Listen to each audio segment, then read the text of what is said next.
Bonjour, bonjour et salutations à vous tous bien-aimés dans le Seigneur, vous qui suivez les émissions, vous qui suivez les informations, vous qui suivez les prédications sur les ondes de la radio-télévision Armée du Salut, en sigle RTAS, émettant depuis Pointe-Noire au Congo-Brazzaville. Je suis votre humble serviteur, le capitaine Joël Fokou-Wissana. Et depuis le dimanche, nous avons commencé à nous entretenir sur un thème, la puissance de Dieu, à l'occasion de cette semaine sainte, à l'occasion de la commémoration de la passion de Christ. Nous avons dans ce grand thème eu déjà quelques sous-thèmes comme la nature de Dieu le dimanche, la puissance purificatrice de Dieu le lundi, la puissance de Dieu sur la maladie le mardi, la puissance de Dieu par la foi, c'était le sous-thème d'hier, et aujourd'hui, le Seigneur nous donne un cinquième sous-thème, la puissance de Dieu par la prière. Comme rappel historique, nous le savons, le dimanche, c'était l'entrée triomphale de Jésus à Jérusalem. Le lundi, Jésus purifie le temple.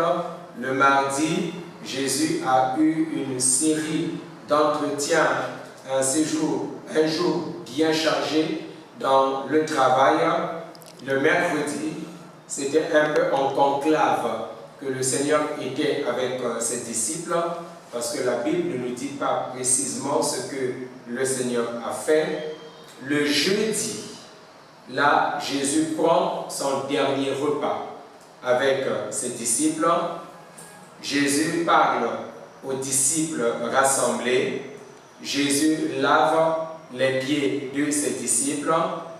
Et après tout cela, Jésus s'en va dans le jardin de Gethsémane avec ses disciples pour mener un combat solitaire. Et dans la même nuit, Jésus est arrêté et trahi. Il est trahi, il est arrêté par cette bande conduite par Judas. Et notre référence biblique pour ce jour se trouve dans Matthieu chapitre 26, les versets 36 à 46. Matthieu, le chapitre 26, les versets 36 à 46. Nous allons lire. Là-dessus, Jésus alla avec eux dans un lieu appelé Gethsémane. Et il dit aux disciples, « Asseyez-vous ici, pendant que je m'éloignerai pour prier. » Il prit avec lui Pierre et les deux fils de Zébédée. Et il commença à éprouver de la tristesse et des angoisses. Il leur dit alors, « Mon âme est triste jusqu'à la mort. Restez ici et veillez avec moi. » Puis, ayant fait quelques pas en avant, il se jeta sur sa face et pria ainsi. « Mon Père, s'il est possible que cette coupe s'éloigne de moi, toutefois, non pas ce que je veux, mais ce que tu veux. » Et il vint vers les disciples qu'il trouva endormis, et il dit à Pierre, « Vous n'avez donc pu veiller une heure avec moi? Veillez et priez, afin que vous ne tombiez dans la tentation. L'esprit est bien disposé, mais la chair est faible. » Il s'éloigna une seconde fois et pria ainsi. « Mon Père, s'il n'est pas possible que cette coupe s'éloigne sans que je la boive, que ta volonté soit faite. » Il revint et les trouva encore endormis, car leurs yeux étaient appesantis. Il les quitta et s'éloignant Il pria pour la troisième fois, répétant les mêmes paroles. Puis il alla vers ses disciples et leur dit, « Vous dormez maintenant et vous vous reposez. Voici, l'heure est proche et le Fils de l'homme est livré aux mains des pécheurs. Levez-vous, alors voici celui qui me livre s'approche. » Amen. Le texte a été un peu lent, mais la circonstance en vaut la peine. Prions avant de poursuivre. Éternel notre Dieu, nous rappelons au travers des Écritures que le jeudi fut un jour très difficile, un jour très lourd, car il fallait que tu dises adieu à tes disciples et il fallait dans la prière lutter dans le jardin de Gethsémani afin que la volonté de Dieu soit faite. Cette volonté qui devrait te conduire jusqu'à une mort atroce, une mort réservée aux brigands. Seigneur, viens et parle-nous dans le nom puissant de Jésus-Christ. Amen. Il y a cette chanson que nous connaissons bien. Veille au matin, veille le soir, veille et prie toujours. Veille au matin, quand un ciel sans nuage semble annoncer un jour calme et serein. C'est dans ton cœur que peut gronder l'orage qui fait tomber le pèlerin. Veille au matin, veille le soir, veille et prie toujours. Veille à midi, quand les bruits de la terre font oublier le céleste séjour. Trouve un instant pour être solitaire dans la prière et dans l'amour. Veille au matin, veille le soir, veille et prie toujours. Veille le matin, veille le soir, veille et prie toujours. Dans cette longue lecture biblique que nous venons de faire, c'est le verset 41 qui nous concerne le plus. C'est dans le verset 41, donc le verset 41 constitue notre texte biblique dans cette lecture que nous avons faite. Veillez et priez afin que vous ne tombiez dans la tentation. L'esprit est bien disposé, mais la chair est faible. Nous parlons donc là de la puissance de Dieu manifestée par le biais de la prière.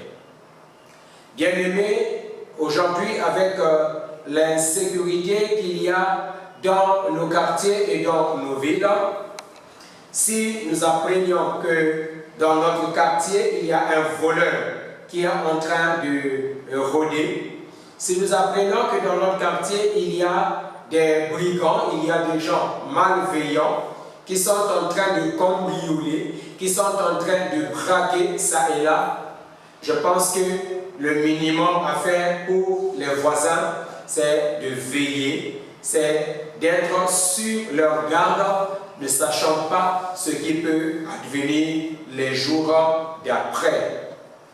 C'est de cette même manière que chaque chrétien doit sérieusement mettre en pratique cette exhortation qui consiste à veiller et à prier.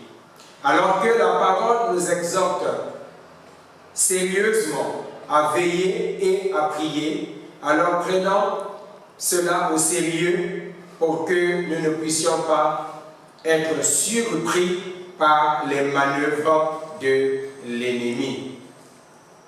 Nous parlerons tout au long de notre enseignement de 2 points, veiller et prier.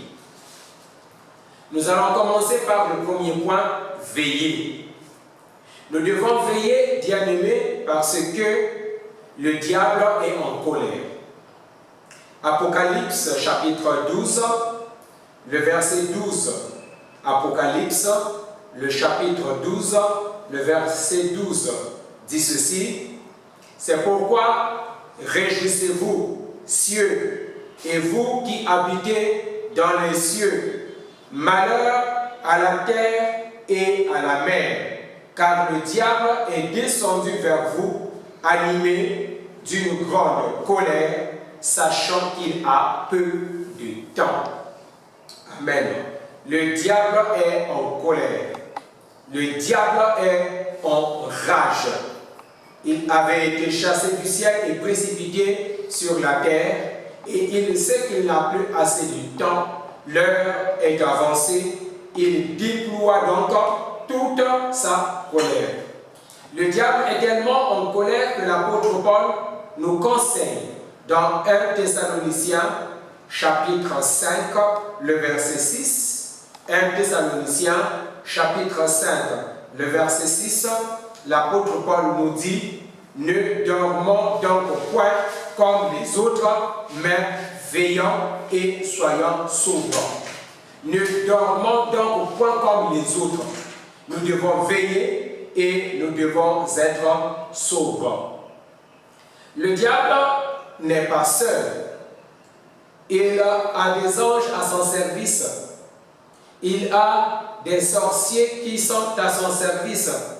Il a des gens qui sont à son service. Et il utilise cela, tout l'armada qui est à son service, pour atteindre ses objectifs. Il est très en colère, alors nous devons veiller. Nous devons veiller, bien-aimés dans le Seigneur, parce que le diable rôde comme un serpent rusé. Il est comme un serpent rusé. Le diable ne dort pas. Notre adversaire est toujours éveillé. Il parcourt la terre, comme cela nous est rapporté dans Job, le chapitre 1, le verset 7. Le diable est là en train de parcourir la terre. Il va ça et là. Il rôde autour de nous. Il guette les croyants. Il guette les chrétiens comme il avait guetté Job. Et avec toute l'expérience qu'il a acquise pendant toutes ces années qu'il règne, alors pour atteindre son objectif, il est capable même de se déguiser. Il est capable de se déguiser en quelqu'un de très proche. Il est capable de se déguiser, prendre la forme à laquelle tu ne t'attends pas, juste pour qu'il atteigne ses objectifs. S'il n'arrive pas à atteindre son but, en tout cas, en se présentant bien sûr comme un lion rugissant, le diable, il peut même prendre la forme d'un faux prophète. Et ce faux prophète qui se présentera en habit de brebis, comme Jésus nous le dit dans Matthieu chapitre 7, le verset 15, ou encore, il va se présenter comme un serpent rusé, comme l'apôtre Paul nous l'avertit dans 2 Corinthiens chapitre 11, le verset 3. Nous voulons lire exclusivement ce texte de 2 Corinthiens, le chapitre 11, le verset 3, qui dit: toutefois, de même que le serpent séduisit Ève par sa ruse, je crains que vos pensées ne se corrompent et ne se détournent de la simplicité à l'égard de Christ. Amen.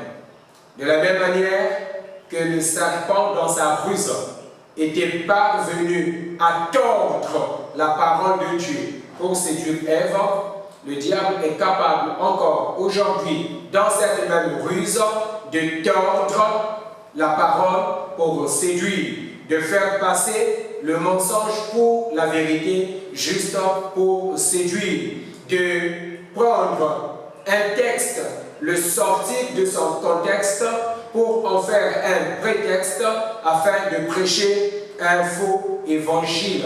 Nous devons donc être sur nos gardes car le diable est très rusé. Nous devons veiller, chers frères et sœurs, troisièmement, parce que le diable rôde autour de nous comme un lion rugissant. L'apôtre Pierre, avertissant les croyants de la dispersion, ceux qui étaient dispersés en Asie mineure, il leur écrit dans 1 Pierre, chapitre 5, le verset 8, 1 Pierre, chapitre 5, le verset 8, il dit « Soyez sobres, veillez, votre adversaire le diable rôde comme un lion, rugissant, cherchant qui il dévorera. » Amen. Le diable rôde comme un lion rugissant. Il cherche qui il va dévorer. Je ne sais pas si nous allons nous porter candidat pour être la proie que le diable va prendre pour qu'il puisse dévorer. Autour de nous, il rôde. Chrétiens, aujourd'hui comme autrefois, il a toujours fait cela, rôder autour des chrétiens pour qu'ils puissent attaquer, pour qu'ils puissent dévorer, parce qu'il y a comme un lion qui rugit. Et c'est un motif tout à fait suffisant pour que nous puissions sonner l'alarme, pour que nous puissions écouter l'alarme et monter la garde. Nous devons monter la garde aujourd'hui, nous devons veiller, demain nous devrions encore veiller, jour après jour, il nous faut veiller parce qu'il rôde comme un lion rugissant autour de nous. Le diable est les chrétiens, en tout cas les chrétiens qui sont réellement nés de nouveau. Ils sont haïs par le diable et par tous ses acolytes. Le diable est l'Église, l'Église avec le grand E, l'Église corps du Christ. Le diable est l'Église et il met en place toutes ses armes pour la bataille contre l'Église. Cette Église qui est constituée des chrétiens réellement nés de nouveau. Je parle là de l'Église grande, l'Église universelle dans laquelle se trouvent tous les chrétiens, tous les enfants de Dieu réellement nés de nouveau. Par ces rugissements, le lion voudrait faire peur aux chrétiens. Le lion veut réduire l'Église au silence. Le lion veut décourager les chrétiens, les décourager, afin qu'ils ne puissent plus mettre leur foi en Dieu, afin qu'ils se disent, est-ce qu'il vaut encore la peine de prier, d'aller à l'église, l'on peut vivre l'instant présent et faire tout ce que nous voulons, tout ce qui arrive? Non, nous ne devons pas céder à cela, il nous faut veiller. Et nous courons de sérieux dangers, chers frères et sœurs, en cette période, parce que le diable sait que son heure est presque à la fin.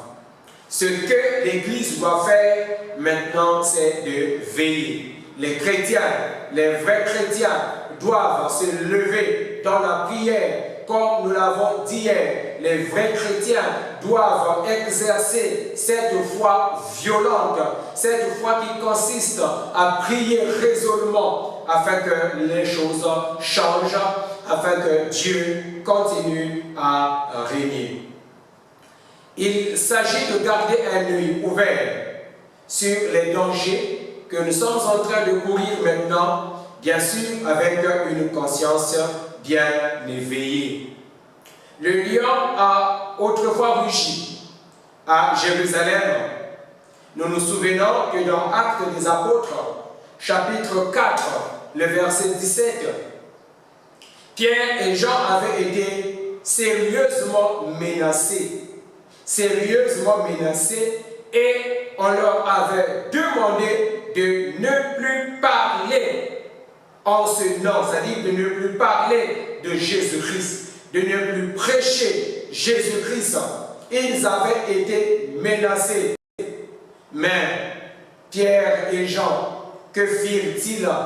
Témoins courageux qu'ils étaient, ils allèrent vers les leurs, vers d'autres disciples, et ils s'étaient mis à prier ensemble. Prier ensemble devant les menaces des chefs religieux qui voulaient qu'ils se taisent. Dans Actes des Apôtres, le chapitre 4, les versets 29 à 31, nous trouvons cela clairement et j'aimerais donner lecture. Et maintenant, Seigneur, vois leurs menaces et donne à tes serviteurs d'annoncer ta parole avec une pleine assurance, en étendant ta main pour qu'il se fasse des guérisons, des miracles et des prodiges par le nom de ton saint serviteur Jésus. Et quand ils eurent prié, le lieu où ils étaient assemblés trembla, et ils furent tous remplis du Saint-Esprit, et ils annonçaient la parole de Dieu avec assurance. Amen. Ils se sont mis à prier pour dire au Seigneur, regarde toutes les menaces dont nous sommes l'objet. On nous interdit de parler de ta part. Seigneur, que dis-tu? Le Seigneur les avait réconfortés et le Seigneur les avait remplis de son Esprit Saint afin qu'ils puissent davantage parler avec assurance. Ils avaient veillé, ils avaient prié. En conséquence, ils purent résister à l'ennemi et à ses sinistres intentions par la puissance de Dieu, par la puissance du Saint-Esprit qui agissait en eux par la foi et par la prière. Nous devons veiller, bien-aimés, parce que le diable rôde autour de nous comme un voleur. Dans Jean chapitre 10, le verset 10, nous connaissons bien ce verset, le voleur ne vient que pour dérober, égorger et détruire. Moi, je suis venu afin que les brebis aient la vie et qu'elles soient dans l'abondance. Amen. Le voleur ne vient que pour dérober, égorger et détruire. Le diable et ses acolytes sont des voleurs de joie, des voleurs de paix, des voleurs de bénédiction, des voleurs de foi. Ils ne sont là que pour détruire et non pour construire. Voilà pourquoi nous devons rester sur nos gardes. Et dans 1 Corinthiens, le chapitre 16, le verset 13, l'apôtre Paul nous dit « Veillez, demeurez fermes dans la foi, soyez des hommes, fortifiez-vous. » Amen. Veillez, demeurez fermes dans la foi, soyez des hommes, fortifiez-vous. Amen. Nous devons veiller. Soyons fermes dans notre foi et fortifions-nous par la puissance qui vient du Seigneur. Nous devons veiller et nous devons prier. Dans 1 Pierre chapitre 4, le verset 7, dans 1 Pierre chapitre 4, le verset 7, il est dit « La fin de toutes choses est proche, soyez donc sages et sobres pour vaquer à la prière. » La fin de toutes choses est proche. Soyez donc sages et sobres pour vaquer à la prière. Nous devons prier sans rappeler ce verset célèbre que nous connaissons qui dit « prier sans cesse ». Un chrétien doit avoir une vie de prière active. Nous devons veiller, oui, et à côté du fait que nous devons veiller, nous devons aussi prier. C'est dans la prière qu'il nous faut veiller. Et nous avons pour cela, nous ne pouvons prendre pour cela que l'exemple de notre Seigneur Jésus-Christ. La vie de prière de notre Seigneur Jésus-Christ. La vie terrestre de notre Seigneur Jésus-Christ. Le Seigneur Jésus-Christ était consacré à la prière. Le Seigneur Jésus-Christ avait commencé son ministère dans la prière et il avait achevé son ministère dans la prière. Du début jusqu'à la fin de son ministère, le Seigneur Jésus était toujours dans la prière. Dans la parole de Dieu, il y a quelques épisodes de la vie de prière de Jésus qui nous sont racontés, comme cet épisode de Jésus à l'âge de 12 ans. Alors qu'il avait accompagné ses parents au temple, et à un moment donné, les parents sur le chemin de retour ne le retrouvaient plus. Ils s'étaient interrogés, ils sont allés à sa recherche parmi les camarades, parmi d'autres pèlerins. Mais c'est en retournant au temple qu'ils avaient trouvé Jésus. Et en l'interrogeant, mais que fais-tu là? Ton père et moi sommes en train de te chercher. Le Seigneur, dans Luc, chapitre 2, le verset 49, il dit pourquoi? Pourquoi me cherchez-vous? Ne savez-vous pas qu'il faut que je m'occupe des affaires de mon Père? Ne savez-vous pas que je dois être dans la maison de mon Père? Oui, il était dans la maison de son Père, une maison de prière. Ne l'oublions pas, nous l'avons dit le lundi, que la maison de Dieu, le temple de Dieu doit être un lieu de prière. Ne savez-vous pas que je dois être dans la maison de mon Père, une maison de prière? Une maison de prière. Nous voyons Jésus lors de son baptême d'eau. Plus tard, lors de son baptême d'eau, alors que Jean-Baptiste était en train de le baptiser, Jésus se mit immédiatement à prier. Et pendant qu'il priait, le Saint-Esprit vint sur lui. La Bible dit dans Luc chapitre 3, les versets 21 et 22, tout le peuple se faisait baptiser. Jésus fut aussi baptisé. Et pendant qu'il priait, le ciel s'ouvrit et le Saint-Esprit descendit sur lui. Amen. Il est en train d'être baptisé, il se met à prier et le Saint-Esprit descend sur lui pour qu'il puisse communier avec son Père.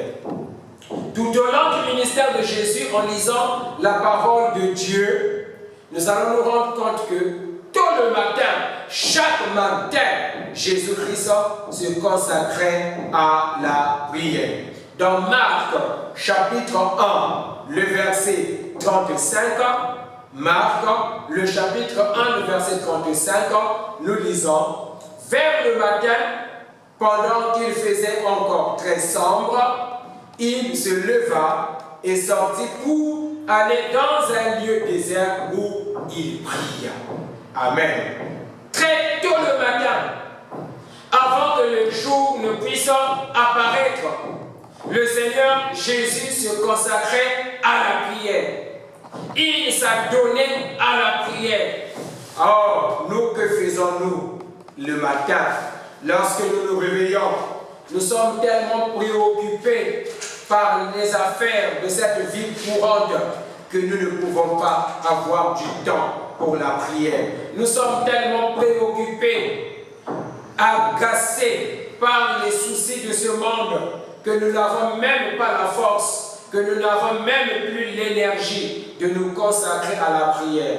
Tellement pressés pour ne pas être en retard au marché, tellement pressés pour ne pas être en retard au service, tellement pressés pour ne pas être en retard à un rendez-vous que nous n'avons pas du temps pour prier, tellement pressés pour ne pas rater les travaux ménagers qu'il faut faire si tôt le matin que nous n'avons pas le temps de prier. Et parfois, nous reportons la prière à plus tard. Je vais d'abord faire ceci, je prierai après. Je vais d'abord faire ceci, je prierai après. Mais après avoir fait cela, nous avons une autre occupation jusqu'à oublier, même qu'on n'a pas pu prier le matin, il est déjà midi, il fait déjà soir, je vais me rattraper le soir. Non, bien-aimé.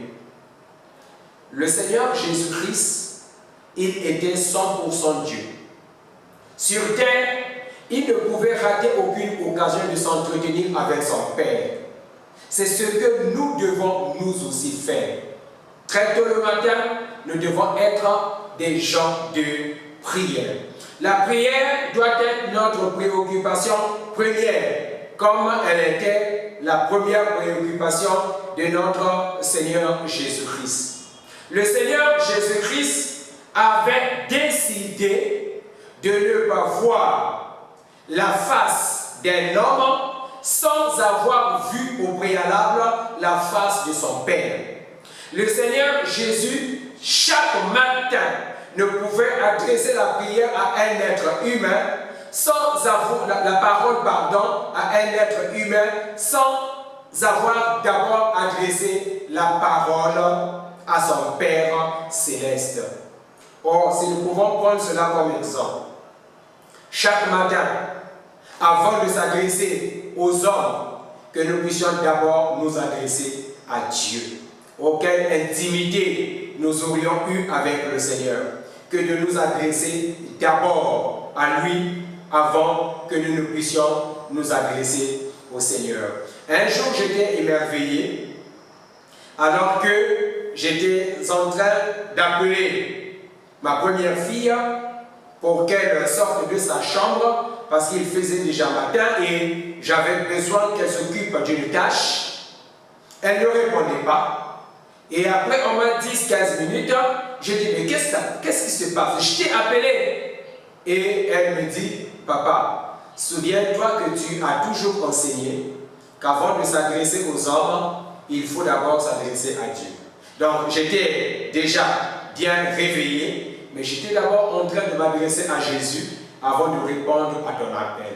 Ça m'avait fait rire, mais ça m'avait profondément touché. Je me suis dit, voilà, l'enfant a bien intériorisé cela, que lorsqu'on se réveille, il faut d'abord s'adresser au Seigneur avant de s'adresser aux hommes, quoique c'est même son papa qui l'appelait. Le Seigneur, bien entendu, a priorité, il doit avoir la primauté en toutes choses. Jésus-Christ, quand il prenait des décisions, il ne pouvait prendre aucune décision sans se mettre en prière. Le Seigneur devrait choisir des disciples et face à l'épineux problème, aux difficiles problèmes, à cette équation, c'est difficile du choix de ses disciples, dans Luc chapitre 6, les versets 12 et 13, Luc, le chapitre 6, les versets 12 et 13, le Seigneur Jésus passa toute une nuit de prière. Toute une nuit de prière. C'est après cette nuit de prière qu'au matin, qu'il fit le choix des 12 apôtres parmi les disciples qu'il avait.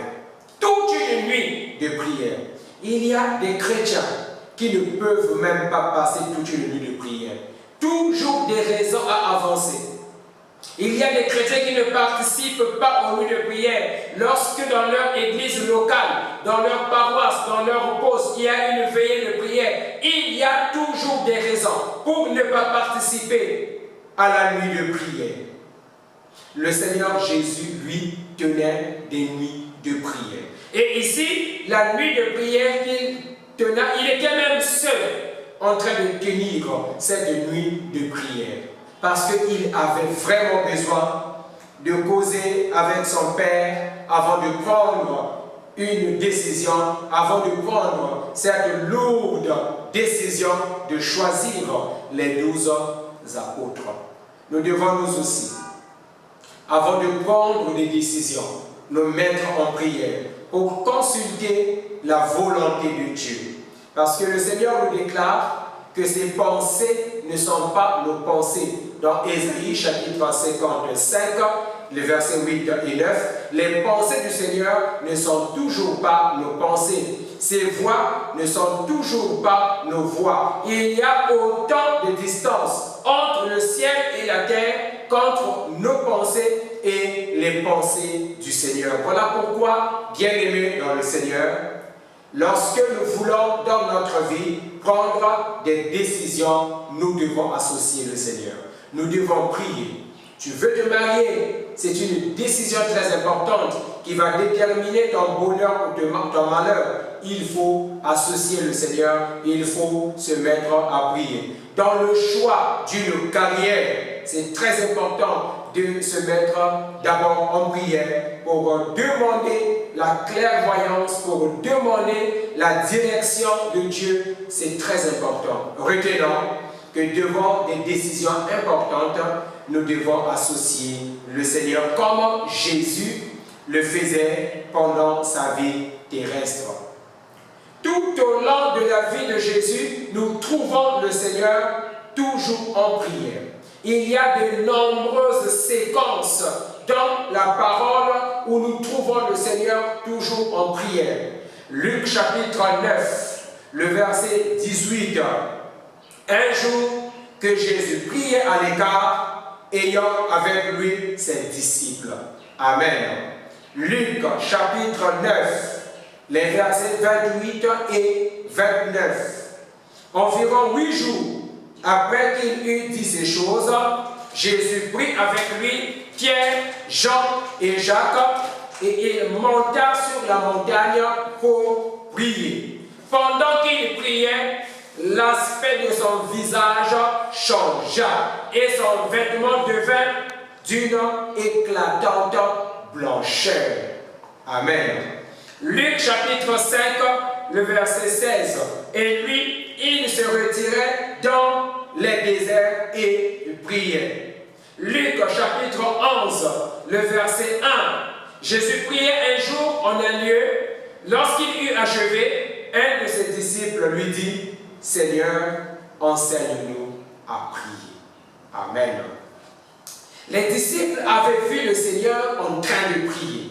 Ils avaient vu la vie de Jésus-Christ, la vie de prière de Jésus-Christ, la régularité, la ponctualité, la détermination, l'engagement avec lequel le Seigneur s'adonnait à la prière, que les disciples ont fini par dire, Seigneur, enseigne-nous à prier. Autrement dit, Seigneur, nous voulons avoir une vie de prière active comme la tienne. Nous voulons avoir une vie de prière active. Bien-aimés dans le Seigneur, chers frères et sœurs, nous devons prier. N'oublions pas, dans Matthieu, chapitre 21, le verset 22, il nous a été dit que tout ce que vous demanderez par la foi, par la prière, vous le recevrez. Tout ce que nous allons demander avec foi, par la prière, nous allons le recevoir. Ça veut dire que par la prière, nous donnons la possibilité à la puissance de Dieu de se manifester. Par la prière, nous donnons la possibilité à la puissance de Dieu de se mouvoir. Par la prière, nous donnons la possibilité à la puissance de Dieu de changer le cours des choses. Par la prière, nous donnons la possibilité à la puissance de Dieu d'agir et de toucher tous les domaines de notre vie. Les disciples, dans la lecture biblique que nous avions faite, n'avaient pas pu veiller et prier. Et comme ils n'avaient pas pu veiller et prier, comme conséquence, ils prirent la fuite lorsqu'on était venu arrêter Jésus. Comme conséquence, ils avaient abandonné leur Seigneur. Et oui, si nous n'avons pas une vie de prière active, lorsque nous ferons face aux difficultés de la vie, aux vicissitudes de la vie, nous allons abandonner notre foi, nous allons nous égarer, nous allons suivre des discours profanes, nous allons suivre des discours inutiles, mais nous devons être ancrés dans la prière, veiller et prier. Les disciples n'avaient pas pu veiller que Pierre était même parvenu jusqu'à renier son maître. Parce que Jésus avait dit, veillez et priez pour ne pas tomber dans la tentation. Tellement que les disciples n'avaient pas pu veiller, ils avaient cédé à la tentation. Et l'apôtre Pierre était même parvenu à faire des imprécations. Jésus là, moi je ne le connais pas. Alors que quelques heures avant, l'apôtre Pierre avait dit à Jésus, même si tout le monde pouvait te quitter, moi jamais. Jusqu'à mon sang, je me donnerai pour être avec toi. Et tous les autres disciples avaient dit la même chose. Mais le fait qu'ils n'avaient pas pu veiller, le fait qu'ils n'avaient pas pu prier, le Seigneur leur a dit veillez et priez. Et ils s'étaient mis à s'endormir. Et bien, lorsque les heures cruciales étaient arrivées, ils n'avaient pas pu résister. Bien-aimés dans le Seigneur, veillons et prions, afin que nous ne tombions pas dans la tentation, nous dit Matthieu chapitre 26, le verset 41. Veillons donc et prions en tout temps, afin que nous ayons la force d'échapper à toutes ces choses qui arriveront et de paraître debout devant le Fils de l'homme, nous dit Luc chapitre 21, le verset 36. Et dans tout cela, je répète, ne perdons pas de vue que tout ce que nous demanderons avec foi par la prière, nous le recevrons, nous dit Matthieu, le chapitre 21, le verset 22. Que Dieu nous donne une vie de prière active comme notre Seigneur Jésus-Christ, afin que nous puissions triompher, afin que nous puissions croître dans notre vie spirituelle, afin que nous puissions rester solides et ne pas céder aux tentations du diable. Amen. Nous voulons prier maintenant. Éternel notre Dieu, nous venons à toi en cet instant pour te présenter notre vie une fois de plus, notre vie chrétienne. Seigneur, donne-nous cet engouement que tu avais sur terre. Tu as réussi dans ton ministère, tu as pu dire à la croix que tout est accompli simplement parce que tu avais fait de la prière ton cheval de bataille. Tout au début de ton ministère, tu t'étais consacré à la prière et jusqu'à la fin de ton ministère, tu ne faisais pas passer un seul instant, une seule occasion, sans pour autant que tu ne sois en communion avec ton Père. Voilà pourquoi nous aussi, Seigneur, nous demandons ce zèle.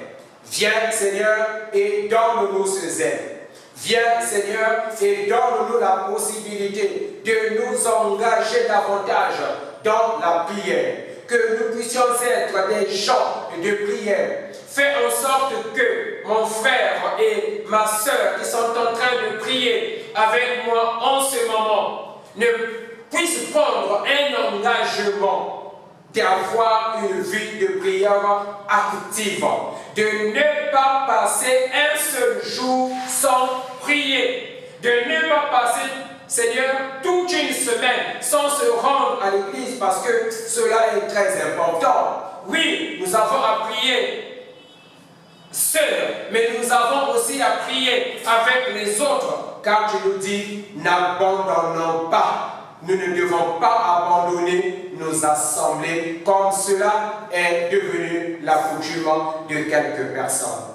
Seigneur, rallume en chacun de nous la flamme de la prière. Rallume en chacun de nous la flamme de la prière. Ôte notre paresse lorsque nous voulons nous adresser à toi. Seigneur, ôte tout divertissement lorsque nous avons un rendez-vous sérieux de prière avec toi. Fais que nous puissions être des gens qui vont s'adonner à la prière, afin que ta puissance puisse agir en nous, afin que ta puissance puisse changer le cours des choses en nous et tout autour de nous.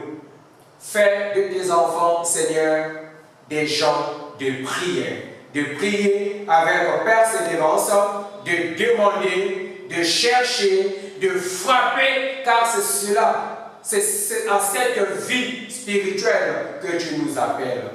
Merci Seigneur de saisir de nous et que cette semaine sainte ne passe pas inutilement, mais qu'elle ait des impacts dans notre vie chrétienne.